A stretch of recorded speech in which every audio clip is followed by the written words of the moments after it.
এক লোক তার স্ত্রীকে নিয়ে নতুন একটা ভাড়া বাসায় উঠে থাকা আরম্ভ করলো।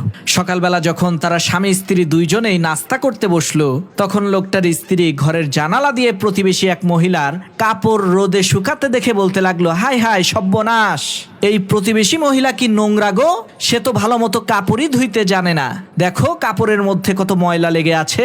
এইভাবে সেই প্রতিবেশী মহিলা যখনই তার কাপড় ধুয়ে রোদে শুকাতে দিত, তখনই ওই লোকটার স্ত্রী প্রতিবেশী মহিলাকে তুচ্ছ তাচ্ছিল্য করে বলতে থাকতো, কি অপরিষ্কার বোকা মহিলা, কাপড় ধুইতেই জানে না।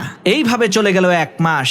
একদিন হঠাৎ করে সেই লোকটার স্ত্রী জানালা দিয়ে দেখতে পেল সেই প্রতিবেশী মহিলার কাপড়গুলো খুবই পরিষ্কার পরিচ্ছন্ন দেখা যাচ্ছে। তখন সেই লোকটার স্ত্রী লোকটাকে বলতে লাগলো, এতদিনে মনে হয় ওই প্রতিবেশী মহিলা কাপড় ধোয়া শিখে গেছে। স্ত্রীর এই কথা শুনে সেই লোকটা বলতে লাগলো, আরে না, প্রতিবেশী মহিলা কাপড় ধোয়া শিখে নাই, বরং তুমি যে জানালা দিয়ে ওই প্রতিবেশী মহিলার কাপড়গুলোকে দেখো, আজকে সকালবেলা আমি ওই জানালার কাজ পরিষ্কার করে দিয়েছি।